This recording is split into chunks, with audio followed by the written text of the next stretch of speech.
Ako ang inyong Lolo Pael at ito ang aking kwento. Sakina Madrasa. Oh, Mang Dodong, kagaya po ng pinangako sa'yo. Ito na yung isang boteng alak. Di ba sabi ko sa'yo dati, ililibre kita ng alak? Bumili na rin ako ng isa. Tara po, inom tayo. Tig-isang bote lang tayo, pampantok lang. Mo na kung yung pinamimili mo alak. Baka inaawmot nyo ha. Nako, hindi po ha. Kahit tirap ako sa pera, hindi ako magnanakaw. Hindi ako tinuruan ng magulang ko na magnakaw. Kahit ginipit ako ni Tita Magda, gumagawa rin ako ng paraan para magkapera. Ay mo nga lauha. Naglinis po ako ng bodega namin. Yung nandun po sa likod ng bahay. Naku, napakarami ko pong nakuha ang pambenta sa junk shop kaya eto, nagkapera ako. Tsaka doon po sa likod bahay namin, nilinis ko po pala. Dinaanan ko yung lupa namin bakante. Tataniman ko ng mga gulay tapos ibebenta ko. Medyo matagal kasing namunga yung manggahan namin eh. Yung sagingan naman, pinamahalaan ni Tita Magda. Hindi na ako nakahirit ng bunga doon para ibenta eh. Sinolo na niya. Pero ayos lang po yun. May hati pa rin naman ako sa manggahan eh. Nga lang, seasonal. Pero ayos na po yun. Magtatanim na lang ako ng mga gulay. Bakit? Hindi na lang iamat na mao. Di ba nga ho, hindi ko pwedeng iwan kay Tita Magda yung mga naiwan ni Papa. Kasi kapag umalis po ako sa bahay namin, baka tanggalan niya ako ng karapatan sa mga naiwan ni Papa sa akin. Nakakapagtampo man pero wala naman ako magawa eh. Paano kasi may karapatan na si Tita Magda sa mga naiwang pundar ni Papa? Kasi pinakasalan siya ni Papa eh. Gusto ko na ngang mag 21 years old eh para makuha ko na yung party ko. Ang sabi kasi ni Papa sa last will niya, makukuha ko lang yun kapag 21 na ako. Habang wala pa, si Tita Magda muna yung may karapatan sa lahat. Kaya konting tiis na lang po. Ilang buwan na lang naman eh, magto-21 na ako.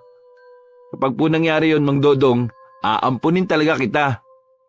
Oh, talaga? Aamunin mo ko? Opo, kasi aalis na si Tita Magda sa bahay, pati yung mga anak niya. Kasi sa iniwan ni Papa sa habilin, sa akin mapupunta yung bahay na yon. Kaya pwede na kitang ampunin. Sa bahay ka na titira. Hindi ka na matutulog dito sa gilid ng kalsada. Hindi ka na mamamalimos. Makakaligo ka na.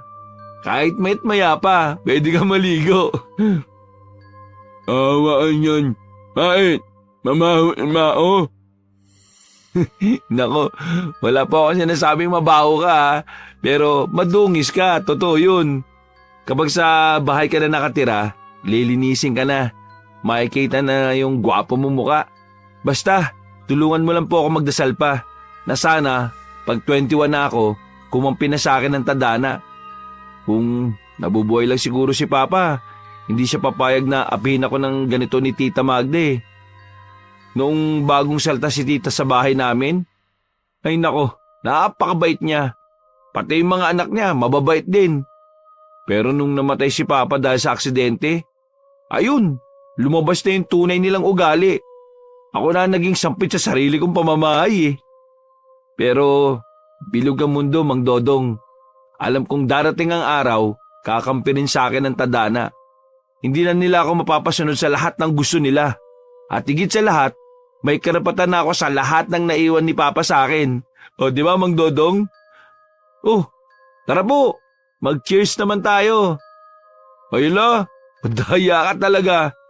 Tuwing ganitong nagkukwento ko sa inyo, tinutulugan mo ako eh. Ikaw na nga lang nakakausap ko, tapos ang bilis mong umilik. Napakadaya mo talaga. Pero sige po, matulog ka na po. Alam ko namang nakaamoy ka lang ng takip ng alak eh. Tulog ka kaagad. Ubusin ko na lang po itong laman ng isang bote tapos uwi na rin ako. Nakatingin si Dion sa langit na puno ng mga bituin habang inuubos ang laman ng bote. Iniisip niyang dalawa sa mga bituin na yon ng kanyang mga magulang. Tuwing gabi at tumitingin siya sa langit, kinakausap niya ang bituin ng mga magulang niya para humingi ng gabay sa kanila. Kahit hindi na niya masikmura ang pang-aapi at pang-aalipin sa kanya ng madrasta, tinitiis niya yon dahil ayaw niyang mawala ang mga pamana sa kanya ng ama. Nang maubos na niya ang laman ng bote, nagsimula na siyang maglakad pauwi ng bahay. Matapos ang ilang minuto ay narating na niya ang kanilang bakuran. Malalim na ang gabi pero bukas pa rin ang ilaw sa loob ng bahay. Dahan-dahan niyang sinusian ng doorknob at maingat niyang binuksan ang pinto para hindi gumawa ng ingay. Ayaw niyang malaman ng madrasta na ginabi siya ng uwi. Pero pagkatapak pa lang niya sa marmol na sahig, napaigtad siya nang marinig ang boses ng madrastang si Magda. Anong oras na? Saan ka galing? Umalis ka nang hindi nagsasabi? Di ba sinabi ko sa iyo na kapag lalabas ka ng bahay magpapaalam ka? Ano na lang ang sasabihin ng mga tao sa akin? Namatay lang ang ama mo hindi na kita nadisiplina ng tama? Talagang inuubos mo ang pasensya ko, no, Dion? Ipapahiya mo pa ako sa mga kapitbahay natin? Sa mga kaibigan ng ama mo? Dis oras ng gabi, nasa labas ka pa at naglalakwatsa. Hindi po ako naglalakwatsa, Tita Magda. Naglinis po ako kanina ng bodega. Tapos ibinenta ko po sa junk shop yung mga lumang gamit doon. At saka po, sasabi sa... Tan mo nga, nagdidesisyon ka nang wala akong alam? Baka nakakalimutan mo ang habilin ng iyong ama. Ang lahat ng desisyon mo ay dadaan sa akin. Paano kung may maibenta kang mahalagang gamit? Lumang gamit naman po yung ibinenta ko At saka ayoko ng mga dahilan. Puro ka dahilan. Nasaan ang perang pinagbentahan? Ibigay mo sa akin. Po? Pero... Anong pero? Akin na sabi. Ibigay mo sa akin yan. Wala ka pang karapatang humawak ng pera dahil baka kung ano-anong bilhin mo. Baka malaman ko na lang na lulong ka na pala sa ipinagbabawal ng gamot, ha? Nababarkada ka sa mga walang kwentang tao sa labas. Ibigay mo sa akin ng pera. Nilapitan siya ng kanyang madrasta at marahas na kinapkapan. Sa pilitan nitong kinuha kay Dion ng kakarampot na perang kinita mula sa pagbebenta ng mga lumang gamit. Pagkatapos ay itinulak pa siya ng ginang dahilan para mapasigaw siya. Naamoy ng babae ang alak sa kanya kaya lalo itong nagalit. Kita mo na? Kakarampot pa lang ang perang kinita mo. Nakabili ka na kagad ng alak. Sino ang nagturo sa'yo ng uminom, ha? Sino ang mga walang kwenta mong barkada ang nag-impluwensya sa'yo? Iwas-iwasan mo na nga yung mga patapong barkada mo, ha? Sa oras na makita kitang may kasamang barkada, ha? Palalayasin talaga kita dito sa bahay. Tandaan mo yan, Dion. Mawawala ka talaga ng mana sa naiwan ng ama mo. Hindi po, Tita. Wala po akong barkada. Ako lang po mag-isang uminom ng alak. At saka po, isang bote lang po yun Huwag ka ng mga twiran. Puro lang naman niya kabuluktutan. Hindi mo ako mapapaniwala sa mga palusot mo, ha? Ang mabuti pa, mag-igib ka ng tubig sa poso. Punuin mo ang mga drum sa banyo sa itaas. Maaga kaming aalis bukas. Maaga kaming maliligo. Saka, mas mainam na yang mapagod ka para mawala yung tama ng alak sa'yo nang tumino ang utak mo. Pero Tita, gabing-gabi na po. Bukas na lang po ako mag-iigib. Maaga na lang po akong gigising. Paano kang hindi aabutin ng ganitong oras? Gabi na nasa labas ka pa.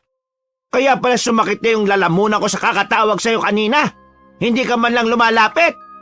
Yung pala'y nasa galaan ka palang hinayupa ka. Huwag mo na nga akong kausapin. Lalong umiinit ang ulo ko sa'yo. Sige na, magigib ka na. Punuin mo yung mga lalagyan ng tubig doon. Ayoko nabibitin sa tubig kapag naliligo. Dalihan mo na!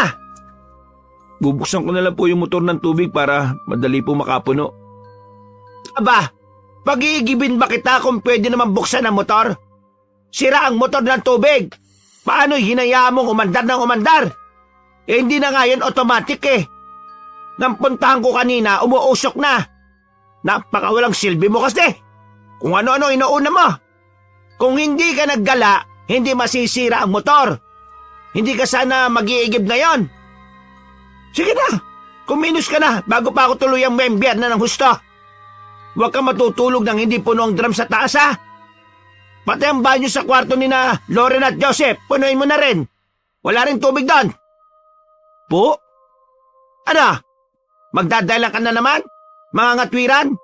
Sabihin mo sa akin kung gusto mo nang umalis sa bahay na ito, ha? Papayagan naman kita eh. Sabihin mo lang. Hindi po, tita. Sige po, mag-iigib na po ako. Susunod ka rin naman pala eh. Gusto mo pang maputol ang lidet ko sa leeg sa kakasigaw sa'yo? Sige na, bilisan mo na kumilos! Hindi na nakipagtalo pa si Dion sa kanyang madrasta dahil palagi nitong ipinapanakot ang pagpapalis sa kanya sa bahay. Palagi niya ring naalala ang huling habili ng ama na sa oras na iwan niya ang kanilang bahay ay hindi ito mapupunta sa kanya. Kung kaya kahit hirap na siya sa pagmamaltrato sa kanya na madrasta at ng mga anak nito, pilit niyang tinitiis ang lahat. Kinuha niya ang 2 timba sa banyo saka nagpunta sa poso na nasa labas ng bahay. Habang pinupuno niya ng tubig ang mga timba, nakaramdam siya na may lumapit. Kagad niya itong tiningnan at nakitang si Loren ito. Karga na naman ito ang paboritong itim na pusa na katulad ng ugali ng madrastang si Magda. Mabagsik din ito. Ang tibay mo rin ano? Kahit anong ginagawa sa'yo ni Mama, nagtitis ka pa rin dito. Pwede ka namang umalis na lang eh. Lumayo at mamuhay ng maayos. Ha? Bakit ako aalis? Bahay ko to. Isa pa, ilang buwan na lang mapapasa akin na itong bahay. Kayo ang aalis dito. Iniwan to sa akin ni Papa. Kayo ang walang karapatan dito. Oo nga, pero sa tingin mo ba, papayag si Mama ng ganun lang? Pinakasalan ng Papa mo si Mama, kaya kahit sa ang anggulo, may karapatan din siya. Paano kung sabihin ng abogado na pwede rin kaming manatili dito sa bahay? E di, habang buhay kayo magigirahan ni Mama? Ano bang gusto mong sabihin? Alam mo, kung pumayag ka pa sa alo ko sa'yo dati pa, hindi ka na naghihirap ng ganyan, Dion. Mabilis mo lang makakasundo si Mama. Di bali na. Wala akong balak na makipagkasundo sa inyong lahat. Basta sa oras na mag-21 na ako, aalis kayo dito. Yun ang masisiguro ko. Okay, sabi mo eh. Tingnan na lang natin. O sige na, mag-igib ka na. Huwag mong pagalitin si Mama. Alam mo naman kung paano magalit yon, di ba? Matutulog na ako. Good night, Dion. Sinundan lang niya ng tingin ng babae habang papasok ito sa bahay. Naningkit ang mata niya sa inis dahil palagi na lang isinisingit ni Loren ang kagustuhan nito. Matagal nang may gusto si Loren sa kanya at palagi siya nitong inaakit. Maganda ang dalaga pero ang ayaw niya lang dito ay kaugali ito ng kanyang ina. Binlisan na niya ang pag-iigib para matapos siya kaagad at makapagpahinga. May kataasan ng hagdan paakyat sa 2 palapag ng bahay kung saan naroon ang mga silid. Kaya nahihirapan siyang mag-igib. Nakakailang balik pa lang siya ay ramdam na niya ang pagod at antok. Nagpapahinga siya sandali sa hagdan nang makarinig ng pagbukas ng pinto mula sa silid ng madrasta. Dali-dali siyang umakyat dala ang 2 timba na may lamang tubig. Dahil iniisip niyang baka nagising ang ginang. At tiyak na magagalit na naman ito kapag nakitang hindi pa puno ang drum sa banyo. Pagtapat niya sa pintuan ng silid, nagtaka siya kung bakit nakaawang ang pinto. Dahan-dahan niya muna itong itinulak para sumilip sa loob. Bigla siyang nakakita ng nilalang na nagmamadaling lumabas sa nakabukas na bintana. Dahil sa bilis ng kilos nito, ay hindi niya nakita ang kabuwang itsura. Tanging ang mahabang buhok lang nito ang nahagip ng kanyang paningin. Punot noo siyang pumasok at dali-daling lumapit sa bintana. Hinabol niya ng tingin ang nilalang at pumasok sa silid. Malakas ang kabog ng kanyang dibdib sa pag-iisip na baka magnanakaw ito. Wala na siyang nakita sa bakuran nang sinuyod niya ng tingin ang buong paligid. Isinarado na lamang niya ang bintana. Dahan-dahan siyang kumilos para hindi magising ang madrasta na mahimbing nang natutulog. Maingat niyang dinala ang 2 timba sa banyo. Nagtataka siya kung bakit puno na ng tubig ang mga drum kahit nakakailang hakot pa lang siya ng tubig. Pero napangiti siya dahil hindi na siya gaano mapapagod. Naisip niyang baka mabait ang nilalang na nakita niya at yun ang nagpuno ng tubig sa mga drum. Isinunod niyang ipunan ng tubig ang banyo sa silid ng magkapatid na Lauren at Joseph. Pagkapasok pa lang niya sa loob ng silid ay bumungad agad sa kanya ang katawan ni Lauren na halos subad habang nakaiga sa kama at walang takip na kumot. Mahimbing na natutulog ang magkapatid at alam niyang sinadya ni Lauren ang ganoong itsura. Isa na naman ito sa pangaakit na kilos ng dalaga. Hindi na lang niya binigyan ng pansin dahil sanay na rin siyang inilalantad ng dalaga ang katawan nito sa kanya. Sa ikalawang pagbalik niya dala ang 2 timba ng tubig, hindi pa siya nakakapasok sa loob ng silid nang marinig ang malakas na sigaw ni Lauren mula sa loob. Nagdadalawang isip siya kung tatakbo para alamin ang nangyari pero natigilan siya. Nakita na lang niya ang mabilis na paglabas ng madrasa sa silid nito at pinuntahan ng mga anak. Nakakagulo na sa loob kaya pumasok na siya roon. Nakita niyang umiiyak si Lauren. Nanlalaki rin ang mata ni Dion nang makita ang mahabang sugat sa braso at hita ng dalaga na sa tingin niya ay kalmot ng matutulis na kuko. Malalalim ang mga sugat at walang tigil sa pagdurugo. Ano ba nangyari? Bakit ka nagkasugat? Sino ang gumawa sa'yo niyan? Hindi ko alam, Ma. Nabigla ako ng gising kasi may umablot sa unan ko eh. Pagdilat ko, nakita kong kakaibang nilalang. Mukha siyang halimaw. Mahaba ang buhok niya, pulang mata, matulis ang kuko.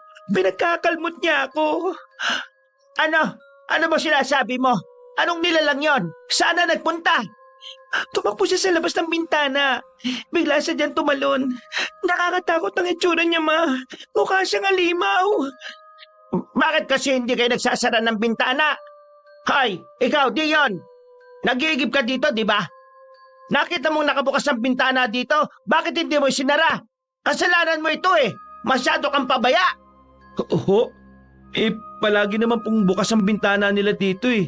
Ayaw nga pong ipasara ni Lauren kasi mainit daw. Tumigil ka na. Puro ka na lang pangangatwiran. Kumuha ka ng gamot. Gamutin mo ang sugat ni Lauren. Dalian mo! Opo, tita. Habang pumupunta si Dion sa kusina, kung saan naroon ang medicine cabinet ay hindi mawala sa isip niya ang mga sinabi ni Lauren. Ang paglalarawan nito sa halimaw ay yun din ang kanyang nakitang tumakas sa silid ng kanyang madrasta. Halimaw? Sa tagal ko na dito, ngayon lang ako nakaranas na may halimaw na pumasok sa bahay namin. Sino at ano ang halimaw na yun? Nakakatakot naman. Tapos nananakit pa. Mukhang delikado na dito ha. Kailangang masiguro kung nakalakam lahat ng pinto at sarado ang mga bintana. Baka mamaya sa susunod, makapatay na yung halimaw na yun. Pero anong klaseng halimaw yun? Halinaw ba talaga yun? Dion! Ano ba? Napakatagal mo talaga! Ubod ka ng kupad kumilos! Para kang pagong! Bilisan mo! Asan na ang gamot? Shit, tinatawag na ako. Pangklase talaga tong bibig ni tita oh. Kahit nasa itaas ng bahay abot dito sa ibaba yung sigaw niya eh. Ay nako, makabalik na nga. Ay, teka, ano nga ba yung gamot na kailangan kong dalhin? Pagkakuha sa gamot ay kaagad niya itong dinala sa silid ng magkapatid. Pagkatapos ay inutusan siya ng madrasta na gamutin ang mga sugat ni Lauren. Ilang sandali siyang natigilan dahil ayaw niya yung gawin. Ano pang tinatayo-tayo mo dyan? Simulan mo ng gamutin. Pero kasi po, wala akong alam sa panggagamot eh. Ay tatanga-tanga ka talaga. Panggagamot lang, hindi mo pa alam. Hindi ko talaga alam kung bakit ibinilin kami ni George sa iyo eh. Ikaw ang lalaki dito, kaya dapat alam mo kung paano alagaan ng mga babae. Sino nga saan ko dito? Si Joseph? Bata pa yan. Kung hindi ka marunong manggamot, pues, pag-aralan mo. Ano talaga sasabihin sa iyo ni George sa kabilang buhay? Baka magmulto yun dahil sa inis, dahil napalaki kanyang walang kwenta. Dalian mo na! Ano pang titingin-tingin mo dyan? Patutuyuin mo na lang ang sugat ni Loren? Gusto mong magkapeklat yan? Opo, sige po, gagamutin ko na po. Habang ginagamot ni Dio ng mga sugat ni Loren, panakanakang hinahawakan ng dalaga ang kamay niya. Mabilis niya itong iniiwas at tinitingnan ng masama ang babae. Sumisimangot naman ito sa kanya at tinitirikan pa siya ng mata. Hindi maiwasan ni Dio na tingnan ng madrasta dahil naglalakad itong pabalik-balik. Nag-aalala ito kung sino man ang pumasok sa kanilang bahay. Ano ba, ma? Ang sakit sa mata eh. Huwag kang paglakad-lakad dyan. Hay, Loren, ako'y tigil-tigilan mo, ha? Nag-iisip ko, anong klaseng nilalang ang pumasok sa silid ninyo? Saan dumaan? Sa bintana? Sus ko, nasa second floor tayo. Paanong maakyat ng nilalang na yon ang bintana? Kung sa pinto naman siya dadaan, mapapansin agad ni Dion yon dahil nagigib siya. Di ba, Dion? Pero wala po ako nakita, tite. Wala ka nakita? Imposible! Isa lang ang ibig sabihin yan. Hinayaan mong pumasok ang taong yun sa bahay na to. Kasabwat mo siya. Tama ako, no? Naku, hindi po, tita. Wala po talaga akong alam. Galit ka sa amin, sa akin, dahil sa paraan ko ng pagdidisiplina sa'yo. Kaya nagre-rebelde ka. Kumuha ka na kasabwat para ano? May bala ka bang masama sa amin, ha? Ho? Naku, hindi po talaga. Wala, tita. Wala po akong iniisip na ganyan. At tama po kayo. Biniling kayo sa akin ni Papa. Kaya hindi ko po magagawang saktan kayo. Tita, please. Huwag niyo po akong pag-isipan na masama. Sa ngayon, nasaktan lang si Loren. Sa susunod, ano na? Ipapapatay mo na kami? Isa ba yan sa mga dahilan at plano mo para mapalis kami sa bahay na ito? Napakasama ng isip. Minamasama mo ang ginagawa kong kabutihan sa'yo?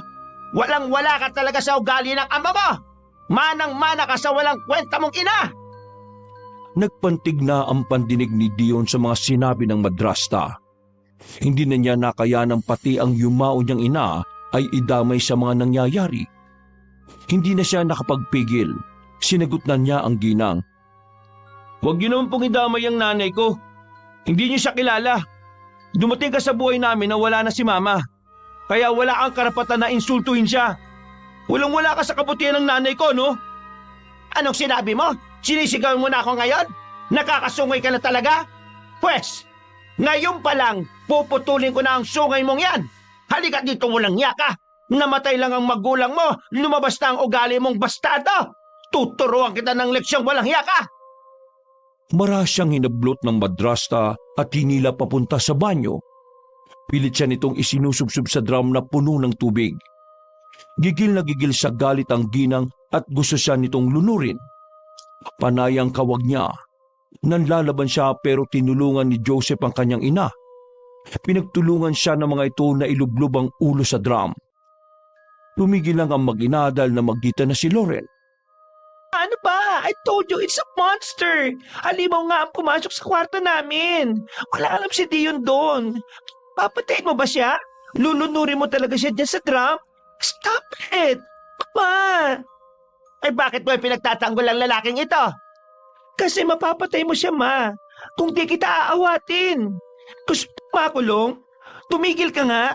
Baka nakakalimutan mo, siya rin ang dahilan kung bakit nandito pa tayo sa bahay ng ama niya. Kapag namatay siya, sa tingin mo ba ay may makukuha ka pang parte sa mga ari-arian ni Tito George? Tumigil ka. Huwag mo na ulit sasaktan si Dion, ha.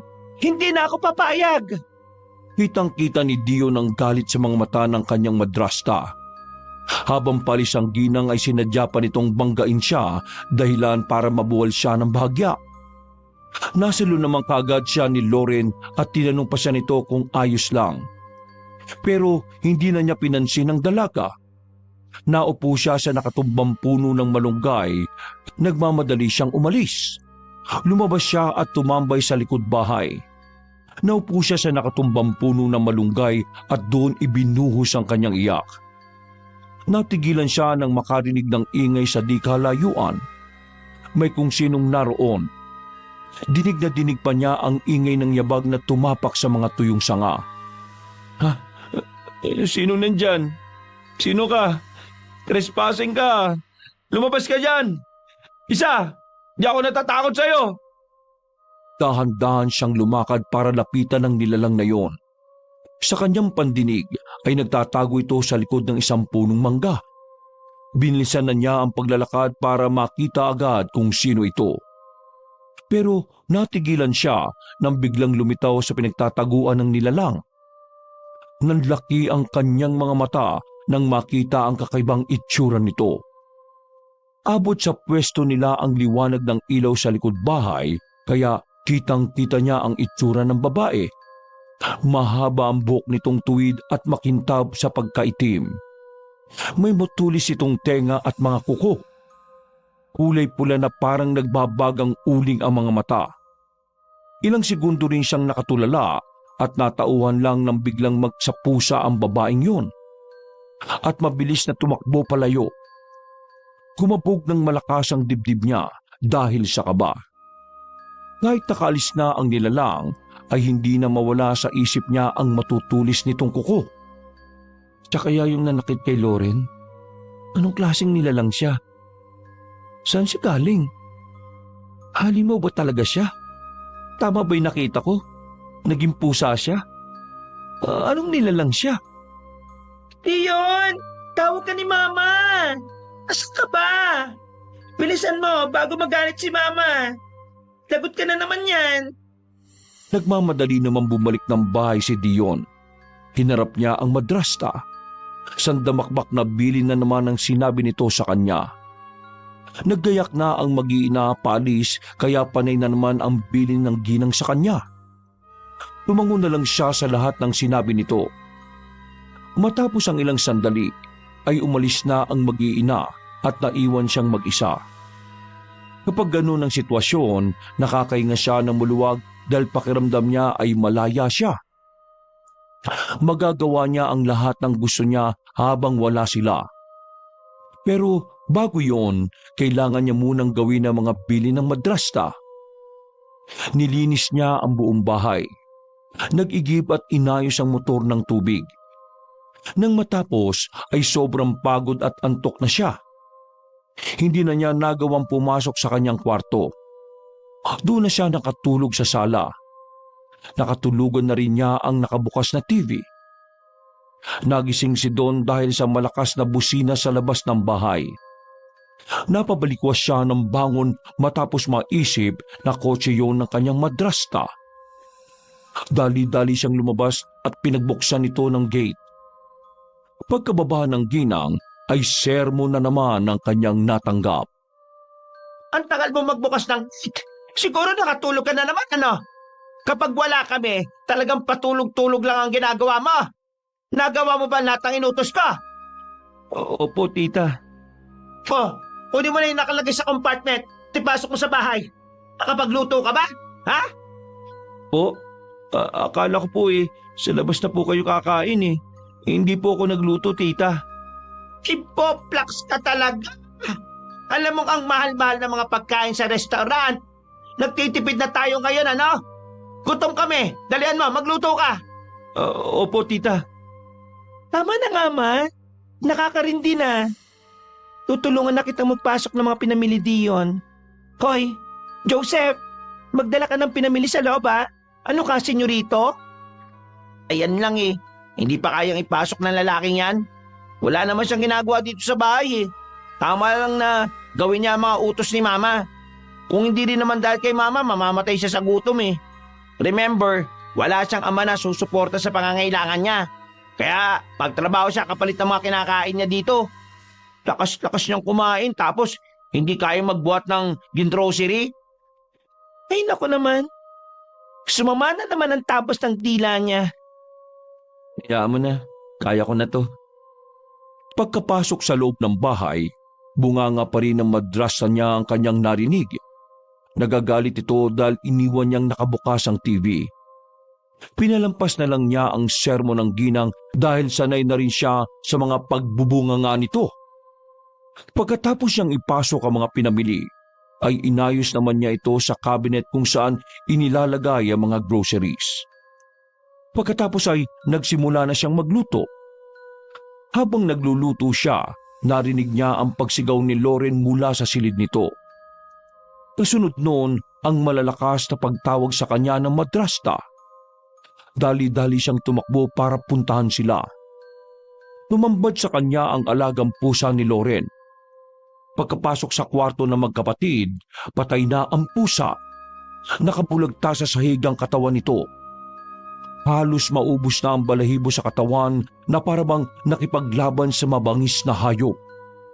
Nagkalat din sa silid ang dugo ng pusa na parabang sinadyang ikalat ito roon. Dion, ginawa mo to? Napakasadista mo. Pumapatay ka na ng hayop ngayon? Sa ganito mo ba inilalabas ang galit mo sa akin, ha? Tita, hindi po ako may gawa niyan. Maniwala po kayo sa akin. Wala akong alam dyan. Naglinis po ako ng buong bahay kanina at buhay pa ang pusang yan. Sorry, hindi ko po nabantayan kasi nakatulog nga po ako. Walang ibang gagawa niya kung hindi ikaw lang. Ikaw lang naman ang naiwan dito sa bahay eh. Paano mo naman ipagtatanggol ang sarili mo, ha? Kung ibang tao ang gagawa, dapat pati ikaw ay sinaktan. Dapat patay ka na rin ngayon. Nakakatakot ka. Pumapatay ka na ngayon. Nako ma, paalisin mo na siya. Baka sa susunod tayo na isunod niyan. Hindi ba't malinaw na pagbabanta ang ginagawa niyang yan? Hindi nga ako gumawa niyan, Joseph. Hindi ko kayang pumatay ng hayop. Alam niyo yan. Hindi nga ako makapatay ng buhay na manok di ba? Tsaka wala akong dahilan para pagbantaan kayo. Ni minsan na hindi ko naisip yan. Mabilis sabihin yan. Baka sinasabi mo lang yan dahil ayaw mong malaman namin ang tunay mong ugali. Ma, nakakatakot na siya. Baka mamaya kapag tulog tayo naman ang isunod niyang patayin. Huwag mo na siyang patulugin dito. Doon na siya sa bodega matulog. Pwede ba, Joseph? Puro ka pagbibintang. Wala ka naman dito kanina. Saka baka nakakalimutan mo, may halimaw na pumasok sa kwarto natin kagabi. Para kung saan gumawa nito kay Muni. Ay nako, ewan ko sa iyo ate. Sandali. May naamoy ako eh. Naamoy niyo ba yon? Mukhang may nasusunog sa kusina ah. Shit, yung niluluto ko. Ay nako, iniwan mo ang niluluto mo. Puro ka talaga sakit ng ulo diyan. Maaga mong pinapuputi ang buhok ko eh. Walang niya ka talaga oh. Susunugin mo ang buong bahay. Nagsasayang ka pa ng gasol. Ang mahal-mahal. Lintik ka talaga. Dali-daling tumakbo si Dion pabalik sa kusina. Pagdating niya doon, nakita niya ang naiwang kawali na halos hindi na makita dahil sa malakas na apoy. Nagmamadali niyang kinuha ang basahan sa ibabaw ng lababo at binasayo ng tubig, saka ay pinantaklob sa kawaling nag-aapoy. Pagkatapos ay kagad niyang isinara ang tangke ng gas. Nakahinga na siya ng maluwag pero maya-maya ay pinuntahan siya ni Joseph. Bilisan mo daw dyan, sabi ni Mama. Ilibing mo raw si Muni. Ha? Oo, sige. Muli siyang bumalik sa silid ng magkapatid para kunin ang patay na pusa. Pagdampot niya doon, nakita niyang wala na itong laman loob na kanyang ipinagtaka. Hindi na lang niya sinabi sa kanyang madrasta dahil tsak na siya na naman ng pagagalitan. Sinamahan siya ni Loren sa paglilibing sa pusa. Panay ang iyak nito habang nagukay si Dio ng paglilibingan. Maya-maya ay sumunod din si Joseph sa kanila. Hindi talaga ako makapaniwala. Isang pusang walang kalaban-laban ang pinagbuhusan mo ng galit ah. Hindi nga ako may gawa nito. Ilang ulit ko bang sasabihin sa iyo yan? Paniniwalaan ba kita? O sige, ulihin mo yung pumatay kay Muni, tapos iharap mo sa amin. Doon pa lang ako maniniwala sa'yo. Pero hanggat di mo nagagawa, ikaw ang suspect ko. Doon ka matulog sa bodega ah. Wala na akong tiwala sa'yo eh. Pwede ba, Joseph? Tumigil ka na nga. Natigilan si Joseph nang may makita siyang bulto ng tao sa may manggahan. Pinuntahan niya yon dahil sa suspetsang baka ito ang pumatay sa pusa. Oh, saan ka pupunta? Dito lang. Bilisan mo na sa pag-ukay, Dion. Gusto ko na pumasok sa loob eh. Okay, di pumasok ka na. Bakit ka pa kasi nandito eh? Hindi pa malinis ang kwarto. Di mo ba nakita? Puro dugo doon. O bakit? Di mo ba kayang linisin yon? Kakadiri. Saka maalala ko lang kung paano pinatay si Muni. Magsasalita pa sana si Dion pero hindi na niya naituloy dahil narinig niya ang pagsigaw ni Joseph sa manggahan. Dali-dali silang pumunta doon para tingnan ang binata. Pagdating doon, nakita nila si Joseph na nakaupo at nakasandal sa isang puno ng mangga.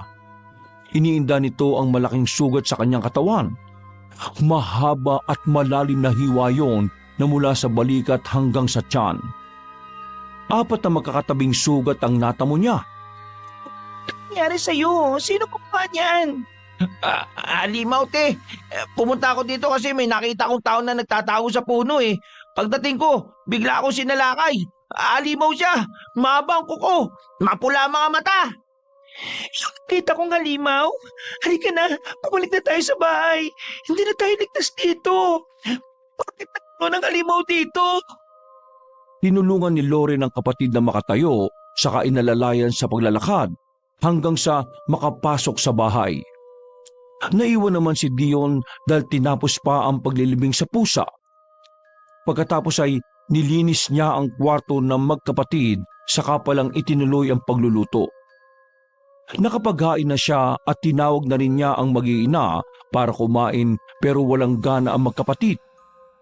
Kaya ang kanyang madrasta na lang ang naghapunan. Ilak mo ang pinto bago ka lumabas ng bahay mamaya, ha? Po, hindi naman po ako lalabas, tita. Hindi mo ba narinig ang sinabi ni Joseph? Tama siya. Doon ka matulog sa bodega mula ngayon. Pero tita, Ayoko nang marinig ang mga pangangatwiran mo. Mas iniisip ko ang kaligtasan namin dito. Huwag ka lang pahuhuli sa akin na gumagawa ng masama. Talaga ipakukulong kita. Sinubukan pa niyang makiusap sa madrasta pero hindi na ito nakinig sa kanya. Dahil lalo itong nagalit, pinagtulakan siya nito palabas ng bahay. Pagkatapos ay pinagsarhan ng pinto. tita, wag naman pong ganito.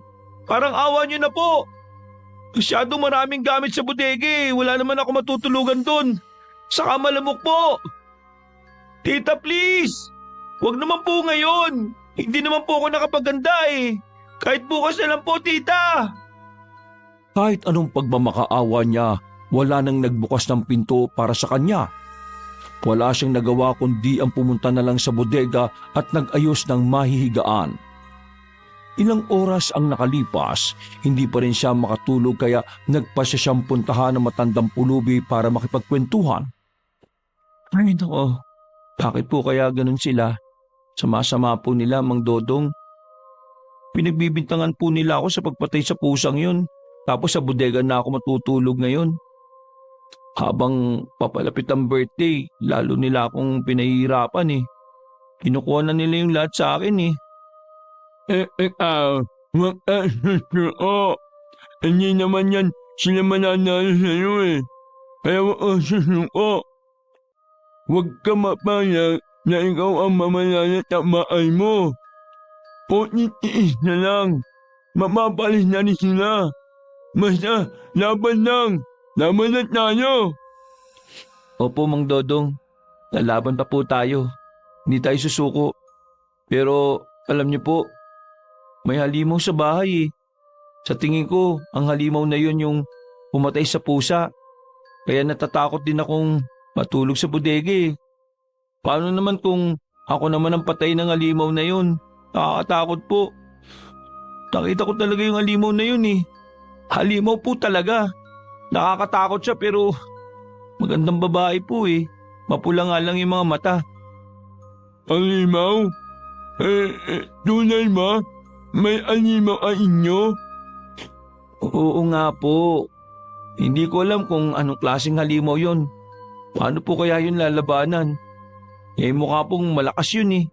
Saka may matutulis yung kuko at may mahaba at matulis na tenga. Maamo ang mukha niya pero nakakatakot pa rin. Eh, dito na po muna ako matutulog sa inyo ha. Ayoko umuwi dun eh. Natatakot ako sa halimaw. Ama, yun yung ama tulong. Kaso, wala akong hingaan eh. Saka, umut at unan, wala rin. Ayos lang po yan, basta bukas, buhay pa po tayo. Bago sumikat ang araw, umuwi na si Dion dahil ayaw niyang malaman ng kanyang madrasta na umalis siya. Tsak na mapapalayas na siya ng tuluyan. Pagka-uwi niya, may nakita siyang magandang pusa na kulay puti sa harap ng pintuan. Hindi sana niya ito lalapitan pero bigla na lang naglambing sa kanya. Umikot-ikot ito sa kanyang binti. Saktong pagbuhat niya sa pusa ay bumukas naman ang pinto. Nandito ka pala sa labas? Kaya pala hindi kita makita dito sa loob eh. Sineryoso talaga nila sa bodega kapatulugin? Kumusta? Nakatulog ka ba ng maayos doon? Teka, pusa? Ang cute naman ng pusa na yan. Para ba sa akin yan, kapalit ni Mioni? Ha? Kwan kasi, nakita ko lang dito sa labas yan eh. Akin na, ako na mag-aalaga sa kanya. Pumasok ka na sa loob. Palapit pa lang ang kamay ni Loren sa pusa ay bigla na lang naggalit ang hayop. Nagtayuan ang balahibo nito at nakaamba ang paa nito para mangalmot. Pero dahil makulit si Loren, kahit pigilan ni Dion na huwag hawakan ng pusa, itinuloy pa rin niya kaya pinagkakakalmot siya nito. Aray! Lang yung pusa, salbahe! Tuturuan kita ng leksyon. Akin na nga yan! Marahan na kinuha ni Loren ang pusa pero nang hawakan niya ito ay bigla namang bumait at naglambing sa kanya. Dahil doon ay natuwa na ang dalaga. Pinapasok na siya ni Dion sa loob at inutusang magluto ng almusal. Sumama naman kay Dion si Loren sa kusina, dala ang pusa. Inilapag ng dalaga ang pusa sa ibabaw ng mesa at saka pinanood si Dion. Habang nagluluto, hindi naman mapakali si Dion. May kung ano siyang nararamdaman sa pusa. Pakiramdam niya ay hindi yung normal na pusa. Dahil parang nag-iisip ng maayos. May salamin ang cabinet sa kusina at nakatapat yun sa lamesa. Tiningnan ni Don ang refleksyon ng mukha sa salamin. Nanlaki ang mata niya nang makitang kulay pula ang mata ng pusa. Napitiwan niya ang takip ng kaldero na kanyang hawak kaya nagulat si Loren pati ang pusa. Tiningnan naman niya ang pusa at nakitang hindi kulay pula ang mata nito. Ano ba yan? Nakakagulat ka. Ayusin mo nga yung ginagawa mo. Sorry bigla ko na lang kasing nabitiwan eh. Saktan ka ba? Hindi naman. Mula ng sandaling yun, hindi na binitiwan ni Loren ang pusa. Tuwang-tuwa siya dahil malambing at nakakaintindi ang hayop. Sumapit ang gabi at hindi mapakali si Dion sa bodega. May kung anong nagtutulak sa kanya na alamin ng sikreto dahil palagay niya ay hindi talaga ito normal. Dahil nakakuha na siya ng duplicate ng susi, nakapasok na siya sa bahay habang tulog ang mag-iina. Hindi na siya nagbukas ng ilaw para hindi magising ang mga ito. Tahimik siyang naglakad sa loob ng bahay para hanapin ang pusa. Naaninig naman niya ang loob ng bahay dahil sa mga nakabukas nilang ilaw sa labas. Napaiktad siya nang biglang may nagsalita sa gilid. Ano yan? Bakit ka naglalakad na parang magnanakaw? May masama ka na naman binabalak, no? Bakit ka nga pala nakapasok dito? Sinira mo ba yung doorknob? Joseph, hindi. Nagkakamali ka. May duplicate ako. Tsaka, hinahanap ko yung pusang nakita mo. Aanin mo ang pusa. Papatayin mo na naman ba? Talagang pinapatunayan mong mamamatay ka ngayon, ha? Masama ang kutob ko sa pusang yon. Kailangan ko siyang mailayo dito. Tumigil ka na nga. Tama na ang palusot mo. Lumabas ka na dito kung kaya mo isumbong kita kay mama. Delikado nga ang pusang yon. Kailan pa naging delikado ang pusa, Aber? Lumabas ka na. Lalabas ka o gigisingin ko si mama para tuluyan ka na mapalis dito sa bahay. Dahil sa pagbabanta ng binata, ay napilitan na lang na lumabas ng bahay si Dion. Pumunta siya sa bodega at naggayak na lang ng matutulugan. Ilang minuto na siyang nakahiga pero hindi pa rin dalawin ang antok. Lumabas na lang uli siya ng bodega at naglakad-lakad sa paligid habang dala ang flashlight. Malalim na ang gabi at sobrang tahimik ng paligid. Madilim na rin sa loob ng bahay dahil walang iniwang bukas na ilaw ang mag-iina. Lumapit siya sa isang bintana na hindi naman naisasara dahil sira na. Dahan-dahan niya itong binuksan saka inilawan ng flashlight ang loob ng bahay. Hinagilap niya ang pusa. Pero hindi naman niya makita. Aalis na sana siya nang makarinig ng yabag sa kusina. Pinilit niyang abutin ng liwanag gamit ang flashlight ang bahaging yun ng bahay. May naaninag siyang babae sa kusina. Nakaharap ito sa kanilang frigidaire. Hindi niya mamukaan dahil nakatalikod dito sa kanya. Sino yung babaeng yun? Hindi naman si Loren dahil mahaba ang buhok. Tsaka mas sexy siya kay Loren.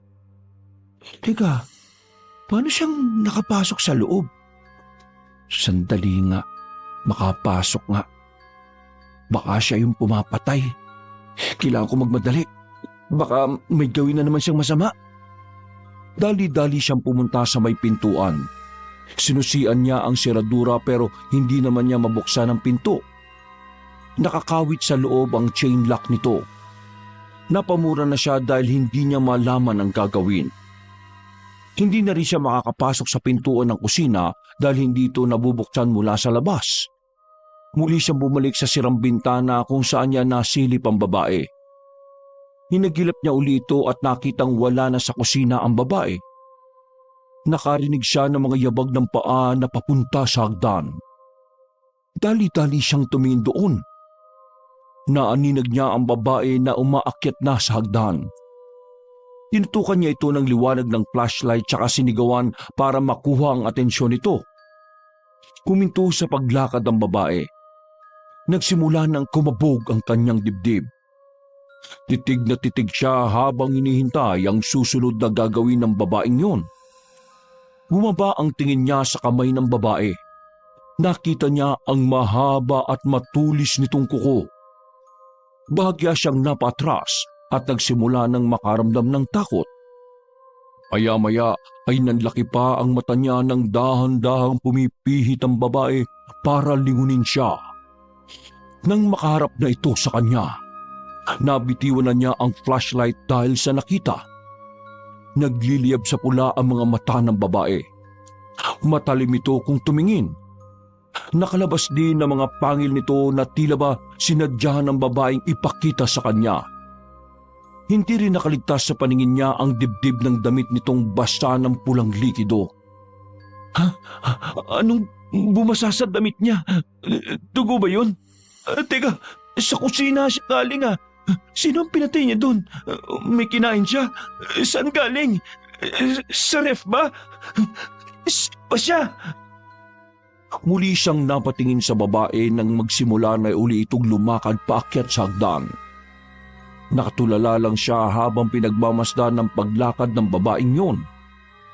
Hindi gumagana ang isip niya.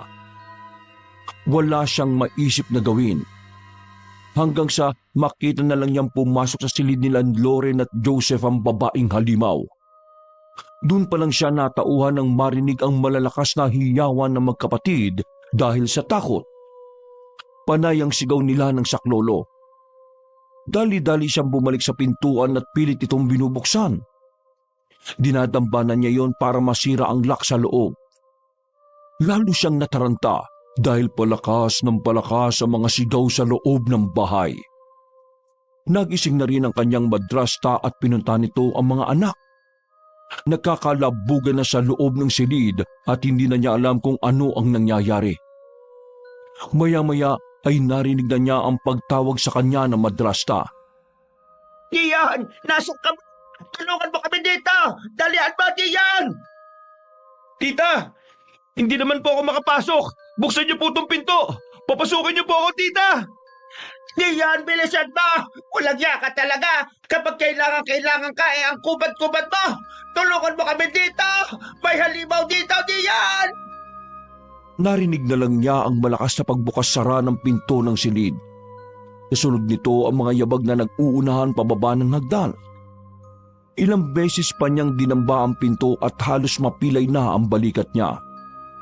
Maya-maya ay tuluyan ng nasira ang lock sa loob. Malakas na bumukas ang pinto at tumambad sa kanya ang pagkalaki-laking aso na abuhin ang kulay ng makapal at mahabang balahibo. Mahaba ang mga pangil ng asong yun. Mapula ang mga mata at galit na galit. Hinahabol ng halimaw ang mag-iina na tumatakbong pababa sa hagdan. Nang maabutan nito ang mag-iina, dinamban niya ito at pinagkakakagat. Nang hindi na makagalaw ang mag-iina, saka sila tinigilan ng halimaw.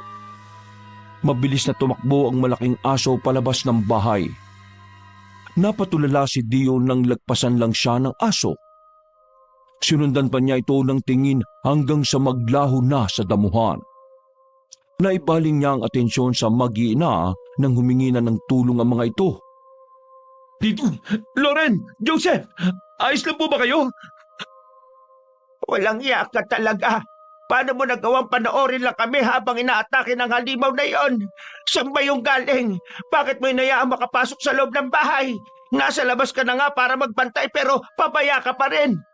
Sarado po ang pinto, nakalak sa loob, kaya hindi po ako makapasok. Nabuksan mo na nga ang pinto pero tumunganga ka lang eh. Ang sabihin mo, wala ka talagang balak na tulungan kami. Mas gusto mong lapain kami ng halimaw na iyo para wala nang nakaapi sa'yo. Tama na yan. Tulungan niyo ako. Ang sakit ng katawan ko. Puro masugat. Maawa niyo na. Tulungan niyo ako. Parang nabali ang kalawang binti ko. Ano pang tinatanga-tanga mo dyan, Dion? Tulungan mo makatayo si Loren. Opo, tita. Binuksan ni Dio ng ilaw saka isa-isang inalalayang tumayo at maglakad ang mag-iina. Pinaupo muna sila sa mga upuan sa sala. Pagkatapos ay kumuha siya ng gamot at nilunasan ang kanilang mga sugat. Panay ang daing ni Loren dahil siya ang napuruhan ng halimaw. Ayoko na dito, ma. May halimaw dito. Sabi ko naman sa inyo may halimaw dito eh. Walis na tayo dito. Papalikan tayo noon. Patayin tayo noon. Saan naman tayo pupunta? Di ba nga binenta na ni Mama yung bahay at lupa na iniwan sa atin ni Papa? Wala na tayong ibang mapupuntahan. Saan? Gusto malayo dito, ma. Ma, bakit hindi ka sumasagot? Iniisip ko kung bakit tayo sinasalakay ng halimaw na yon. Anong klaseng halimaw yon? Bakit parang gusto tayong patayin? Saka paanong nakapasok ang halimaw na yon dito sa bahay? Yan nga din po ang pinagtataka ko eh. Tumigil ka nga Dion. Iniligtas mo lang ang sarili mo eh. Baka makakampi kayo ng halimaw na yon. Kasi una, bago siya makapasok dito sa loob, dapat ikaw muna ang lalapain nun dahil nasa labas ka. Kaya malamang pinapasok mo siya dito sa loob eh. Paano ko naman siya papapasukin? Ako nga hindi makapasok eh. Bakit hindi ka man lang sinaktan ng halimaw? Dinaanan ka lang niya kanina. Hindi ko rin alam. Ay sa demonyo ka, kaya ganon. Ang lahi nyo ay mga halimaw. Siguro, minana mo yan sa nanay mo, no? Anong sinasabi mo? Wag na wag mo idadamay ang nanay ko sa usapang to, Joseph, ha? Matagal nang nakahimlay ang nanay ko. Kaya wala kang karapatang laitin siya. Hindi na nakapagpigil pa si Dion at nagawa niyang higitin ang damit ni Joseph. Halos masakal na niya ang binata. Galit na inawat siya ng madrasta. Lumigil na kayong dalawa. Bitiwan mo ang anak ko, Dion. Lalo nyo lang pinasasakit ang ulo ko eh. Ma, umalis na tayo dito. Ayoko na sa bahay na ito. Hindi na ako tatagal dito. Pwede ba, Loren? Huwag ka nang ngalgal dyan. Doon na kayo matulog sa kwarto ko. Bukas na natin to pag-usapan. At ikaw naman, Dion, ayusin mo ang kwarto nila dahil gulong-gulo at maraming nasira. Tapusin mo yung bago ka matulog. Opo, tita. Teka nga pala, nasaan ang pusa ko? Nakita niyo ba? Nasaan siya? Baka nilapan na siya ng halimaw. Tulungan niyo akong hanapin siya. Sige na, ako na maghanap sa kanya. Magpahinga na kayo sa kwarto. Pinuntahan ni Dion ang silid ng magkapatid para linisin. Gulat na gulat siya nang makitang sobrang gulo ng mga gamit.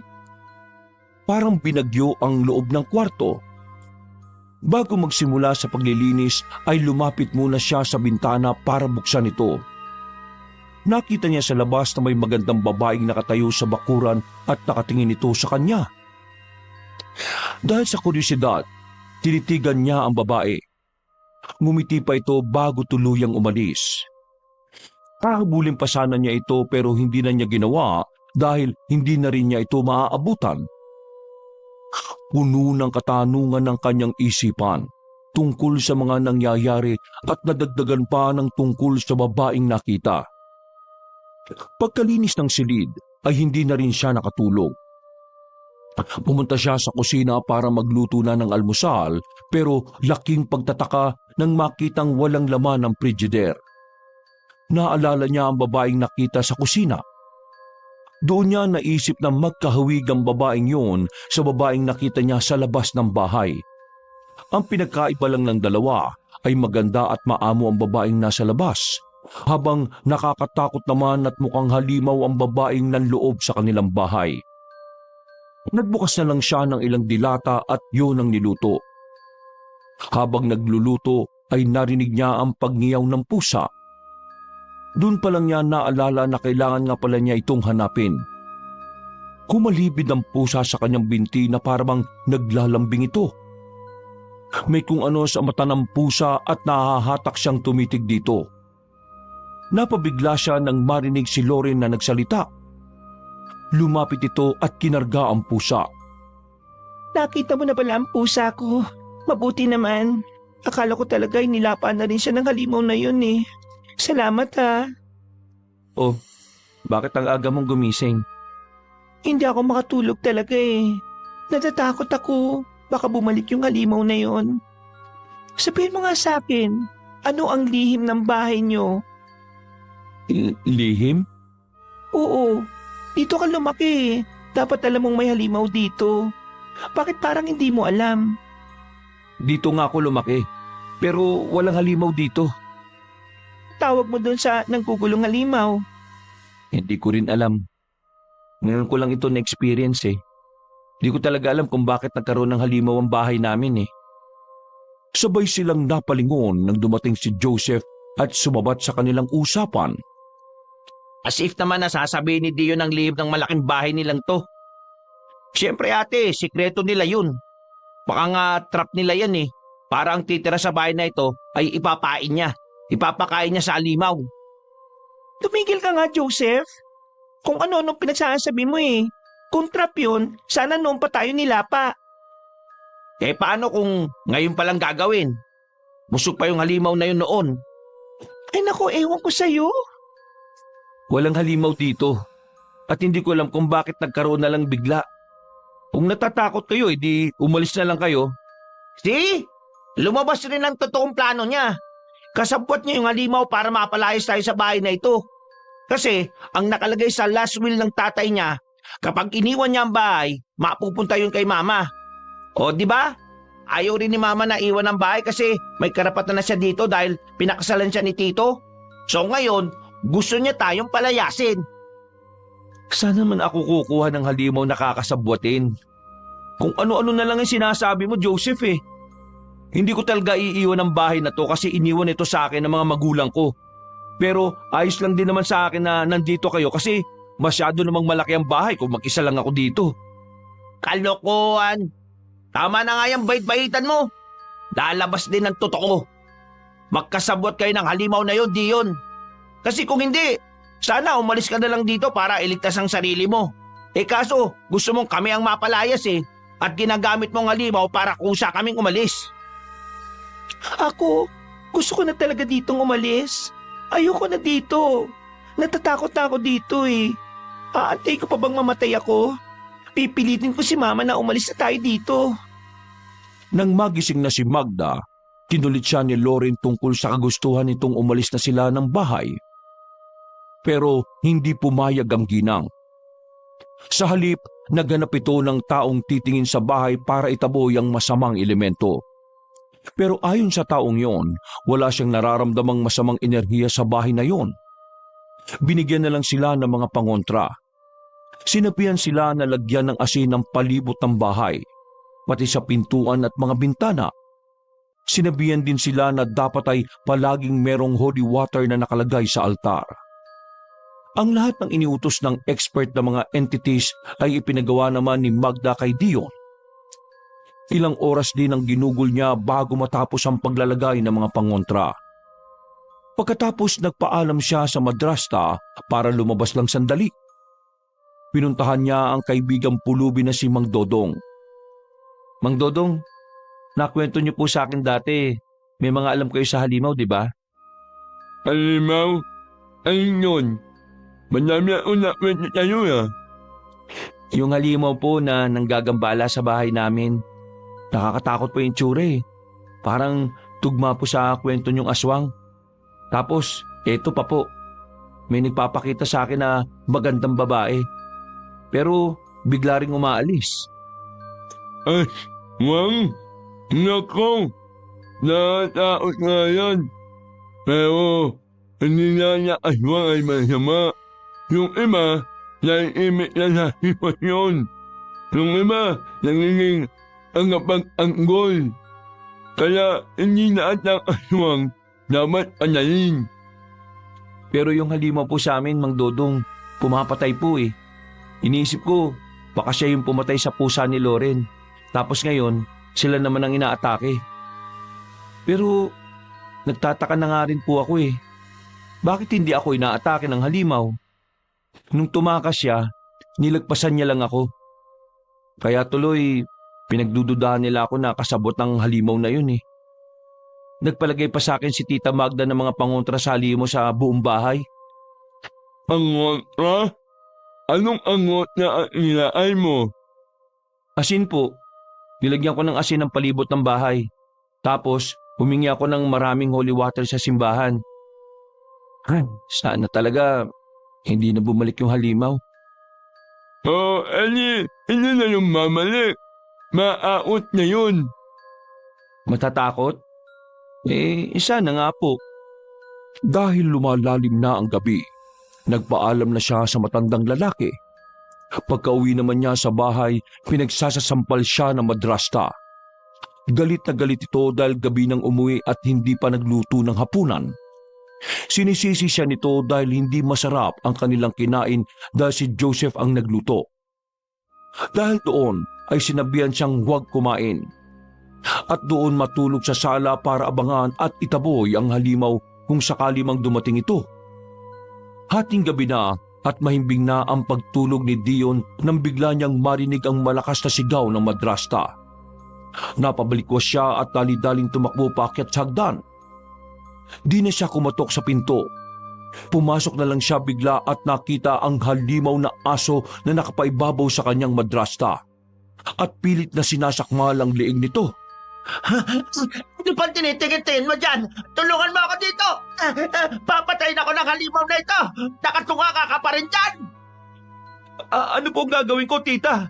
Tonto! Kumuha ka ng kahit kaano! Basta itabay mo ang halimaw na ito! Kadiri ang laway niya! Baka marabis pa ako! Hindi ako pwedeng makagat! Opo, sandali lang po. Hahanap ako ng panghampas.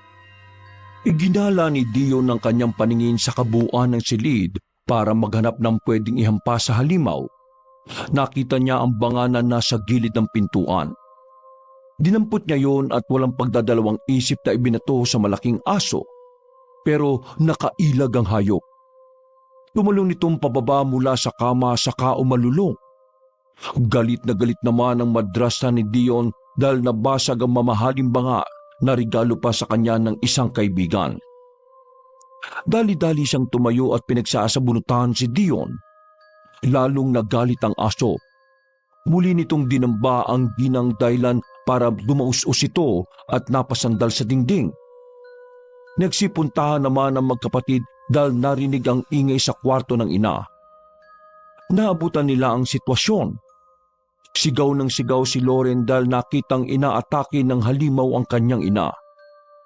Dali-dali namang sumugod si Joseph at pinagsusuntok ang malaking aso. Sa kanya naman bumaling ang halimaw na galit na galit. Tinatayo-tayo mo dyan, Dion. Patay mo na ang halimaw na yan. Dalian mo. Patay na niya, kapatid ko. Kunin niyo ang holy water, bilis! Sabuyan niyo ang halimaw na yan! Dali-daling tumakbo si Dion sa ibaba para kunin sa altar ang holy water. Pagbalik niya sa silid, puro sugat na ang mag-iina dahil sinugod ng halimaw. Binuksan niya ang bote na may holy water at saka isinaboy sa halimaw. Bigla na lang nag-iba ito ng anyo. Nagsapusa ito at mabilis na lumabas ng silid. Napatulala na lang si Loren nang makitang ang inaalagaang pusa ang nandun. Nagkakamali lang ako ng tingin sa halimaw na yun, di ba? Hindi yun ang pusa ko, di ba? Sabihin nyo, hindi siya umatak sa atin. Hindi siya halimaw. Hindi naman kasi yun ang pusa mo, ate. Di ba inilibing na natin yung pusa mo? Saan mo ba kasi napulot yun? Nag-ampon ka pa ng halimaw. Ikaw, Dion. Ikaw ang nagdala ng pusang yan dito sa bahay. Nag-uwi ka ng halimaw. Ikaw nagbigay sa akin nun eh. Hindi ko yun inuwi. Inabutan ko lang yun na nasa labas ng bahay. Saka di ko naman yung binigay sa iyo Kinuha mo lang eh. Puro ka na lang dahilan. Pagsisinungaling. Ikaw pa lang nagdala ng kamalasan dito sa atin. Walang hiya ka talaga. Lumayas ka sa bahay na ito. Hindi ka dapat nandito. Papatay mo talaga kami Pwes, lumayas ka. Layas! Hindi po tita. Maniwala po kayo sa akin. Hindi po talaga sa akin ang pusang yun. Hindi ko talaga yung pinulot. Bigla na lang po yung dumating dito eh. Hindi mo na mabibilog ang ulo ko. Lumayas ka. Layas! Galit na galit ang kanyang madrasta habang kinakaladkad siya pababa sa hagdan. Nang nasa kalahati na sila, bigla na lang silang nakarinig ng malakas na alulong. Sabay-sabay silang napatingin kung saan ito nagmumula. Nakita nila ang halimaw na nakapatong sa ibabaw ng side table na pinagpapatungan ng malaking banga. Lalong pumula ang kulay ng mga mata ng malaking aso. Galit na galit ang mukha nito at naghahanda sa pagsugod. Sabay namang napasigaw ang magkapatid nang makita ang halimaw pagkalabas nila ng silid. Sobrang lapit nito sa kanila kaya nataranta sila. Wala na silang ibang mapuntahan kaya tumakbo pababa sa hagdan ang magkapatid. Nagunahan na sila ng pagbaba sa hagdan nang makitang hinahabol na sila ng halimaw. Pinagtulakan naman ni Magda si Dion para maiwan ito sa hagdan. Pilit niya itong ipinapain sa halimaw para makaligtas silang mag-iina. Dito ka lang, Dion. Di ba bahay mo naman to? Paano sa'yo ng tatay mo? Eh di sa'yo na. Pero mukhang may ibang umaangkin sa bahay na ito eh. Kung gusto mo talagang mapa sa'yo ang bahay, talunin mo ang halimaw na yan. Kasi kami, aalis na kami dito. Hindi ko hayang mamatay kami dito mag-iina. Tita Magda, huwag niyo po akong iwan dito. Wala naman po akong ibang mapupuntahan eh. Sasama na lang po ako sa inyo, tita. Sasama? Sira ulo ka talaga. Itong ang dalawa kong anak hirap na akong buhayin. Sasama ka pa? Saka isa pa, hindi naman kita kaano-ano Kaya hindi kita obligasyon. Hindi rin ako nangako sa tatay mo na aakuin ko ang naiwan niyang responsibilidad sa'yo. Malaki ka na. Kaya mo nang buhayin ang sarili mo. Tita, huwag niyo po akong iwan dito. Papatayin po ako ng halimaw. Wala akong pakialam. Itinulak siya ng malakas na madrasta dahilan para matumba siya sa hagdan. Pagkatapos ay nagmamadaling tumakbo ang mag-iina. Bago pa sila makalabas ng bahay, bigla na lang silang sinunggaban ng malaking aso. Pinagkakakagat nito ang kanilang damit hanggang sa magkagutay-gutay. Mabilis na sinaklolohan ni Dio ng mag-iina pero inangilan siya nito. Hinambaan siya ng kagat kaya hindi nila malapitan ang mag-iina. Nabigla siya nang hampasin ni Joseph ang halimaw gamit ang paso na may halaman. Napabulagta ang halimaw sa simento. Ilang segundo rin itong hindi gumalaw kaya inakala nilang patay na. Nang uulitin pa ni Joseph ang pagampas, biglang gumalaw ang malaking aso at sinakmal nito ang braso ng binata. Pinagtatatadyakan naman ni Dio ng halimaw, dahilan para makabitiw ito sa pagkakagat kay Joseph. Hinaplot pa siya ng madrasta sa kamarahas na itinulak sa halimaw. Sa gulat ng halimaw ay nakagat nito si Dion sa tagiliran. Ginamit ng mag-iina ang sitwasyon na yon para makalabas ng bahay. Isinarado pa nila ang pinto pagkalabas. Nang bitiwan si Dio ng halimaw, paika-ika siyang tumakbo palapit sa pintuan, pero humarang sa daraanan niya ang malaking aso. Tinatahulan siya nito na parabang ayaw siyang palabasin. Ilang beses niyang tinangka niya na kalabanin ng aswang pero dinadamba lang siya nito. Bakit ka ba umarang sa daraanan ko? Parang awa mo na. Palabasin mo na ako.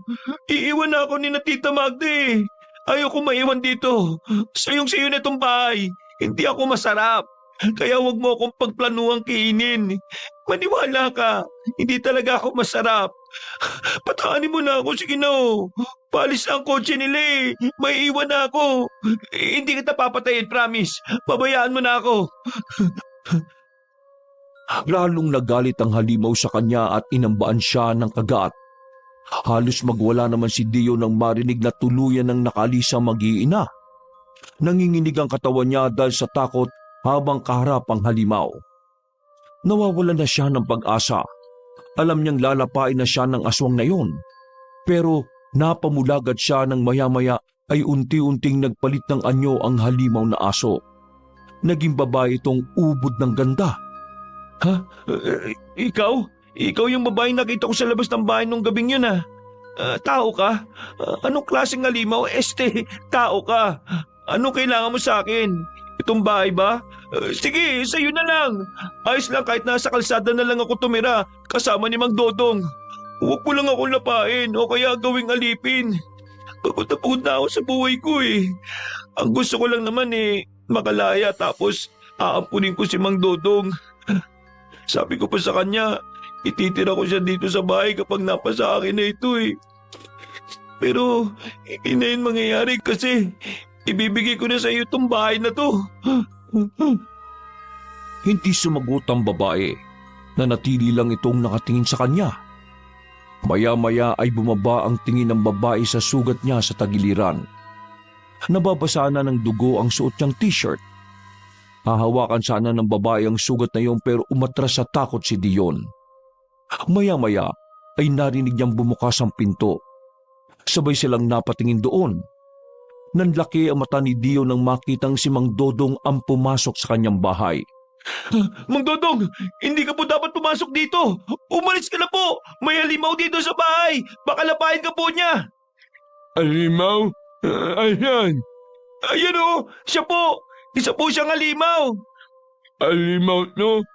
Pangal ng halimaw naman no? Amangay.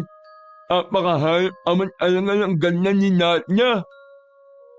Mang Dodong, kilala niya po siya? Anong tawag niyo sa kanya? Tiyahi Nadia. Maagal una almiya na mamailan. Ina niyang Mang Ilan.